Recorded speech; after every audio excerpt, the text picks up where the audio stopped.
What's good, y'all? We're back again with another video. So for this video, I'm going to talk about Kevin Durant because since Kyrie got traded, I just started thinking about Kevin Durant. Like, I kind of feel bad, bro, because this whole net situation, you could honestly say none of it was his fault. None of it is his fault, because as the net situation, him and Kyrie going there, then you getting harder, it's all a failure. It's all a failure. But I can say, all honesty, none of it was his fault. You and Kyrie go there the first year. You already out on, I believe, an Achilles injury, so you're not going to play the whole year. Then Kyrie's out. So y'all missed the first year. Second year, y'all were really good. Y'all started off, first of all, y'all started off a little slow, but then y'all ended up being really good after you got Harden. And y'all ended up being, I believe, the top 3 seed. You won your first series together. Second series, Harden gets hurt. Kyrie gets hurt. So now he has to carry, and he did that to the fullest extent. He did that. A lot of people like to highlight that overtime where he kind of folded and he went 0 for 6, but he wasn't even supposed to be there. Played every minute for the last 2 games and dominated. Was the best player on the court. So, and they ended up losing, of course, but that's just a failure in the year. You get so far. You have a really good record. You have a really good team. The best team they probably have ever had, and injuries killed y'all. From a weak year. Like, no offense to Giannis in his ring, but Kawhi got hurt. Steph wasn't there. Kyrie and Harden wasn't there. Like, it was a weak year, and that could have been their ring, but it sucks. Then the year after that, this is where you can kind of say it was his fault. But then you look at it, bro. You go into the year with KD, Kyrie, and Harden. Kyrie doesn't want to get vaccinated. So, him not wanting to get vaccinated, if we're being honest, it pushed Harden out. Because if Kyrie was vaccinated, he would have played games. And that was Harden's whole problem. He came there to be the 3 behind KD and Kyrie. Now, KD was out with an injury that wasn't his fault. I believe it was Herb Jones fell on his ankle or some shit. He was just out for a couple months. But during that time, it was supposed to be it was supposed to be Harden and Kyrie. Who wasn't there? Kyrie, because he had the whole vaccine thing. He had the whole vaccine thing, and it held him out for games. And Harden was out there going by himself, losing games. That's when they went on that 10-game losing streak, and that's not what he thought he was going there for. So that's why he requested that trade. And then you trade for Ben Simmons, thinking he's going to be able to play once you trade for him. He doesn't play. You go into the playoffs and you get swept. Now, that's the part where you can blame KD, because he played terribly all 4 games. Even in close games, they were all really close. He just played bad. So you can blame that on KD. But anything else, you really can't. This year, he's having the best year of his career, to me. Kyrie, damn near having the best year of his career, to me. The Nets look better than they did with Harden. And you get Kyrie with the anti-Semitism thing.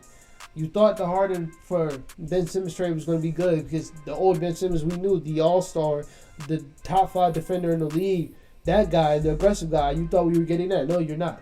You're getting a nigga that's more scared of the rim than Draymond Green.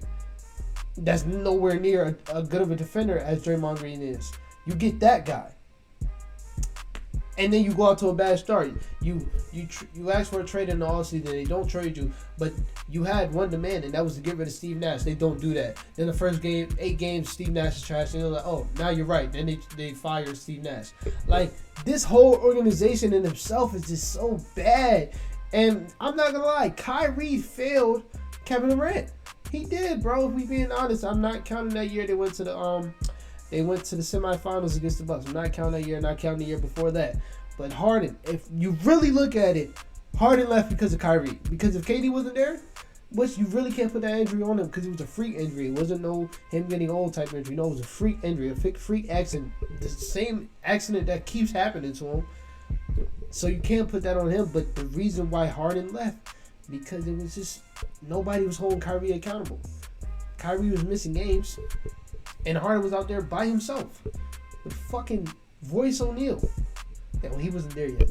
You know what I mean? Like, he was just out there by himself with nobody. So he left. And then you go into this year, Kyrie's missing 20 games because he wants to retweet a movie that has something to do with anti-Semitism. I'm not mad at Kyrie for doing that, because I don't think all the stuff they tried to put on Kyrie was true. But the shit happened. It happened. Even in the COVID year, when KD did come back, Kyrie missed a lot of games. Why? Because Kyrie went to a party with no mask. When everybody was in mask. The height of COVID. And this is why they didn't want to sign Kyrie.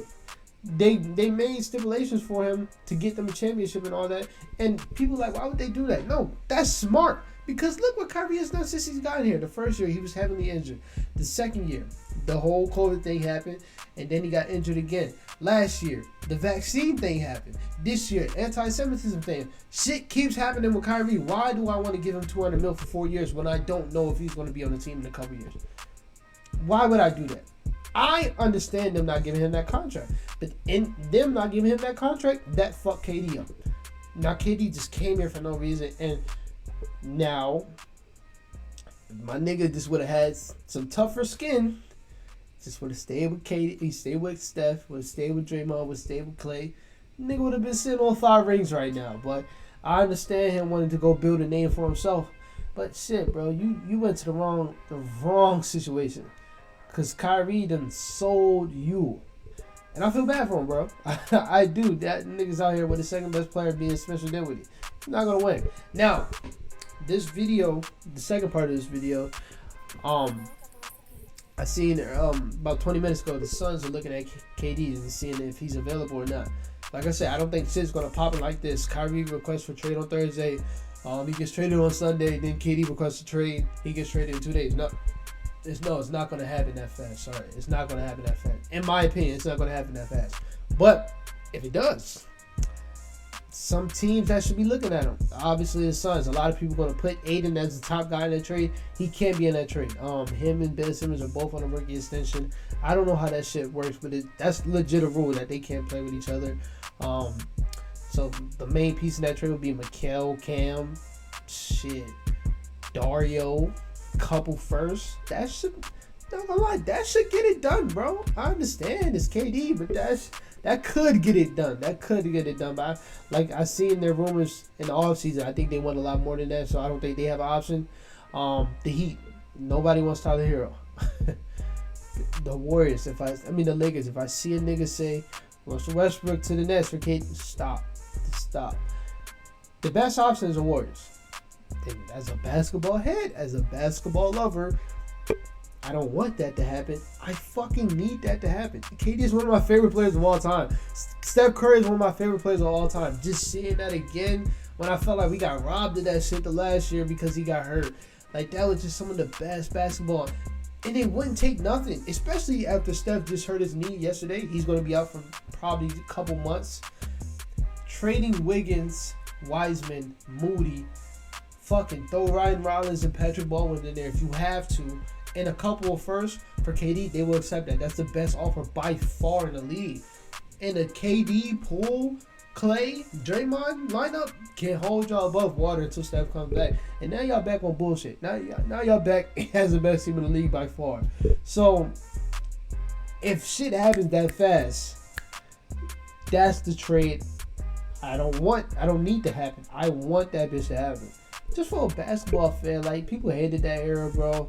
But them two niggas together was so crazy. So crazy. It was so fun to watch.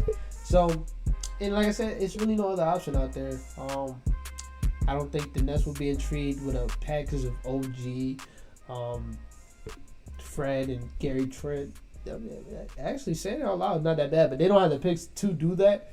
But other than that, it's really no other option out there. But like I said, I don't think it's going to happen. I think KD's going to request that trade in the offseason, not now. So we still might be able to see a Steph and KD lineup, which I'm not going to lie, I kind of want. Man. But other than that, man, that's it for this video. Hopefully this is not the last domino in the trade deadline. I want to see a fun trade deadline. I want to see surprising shit like today. Like, I didn't expect Kyrie to get traded.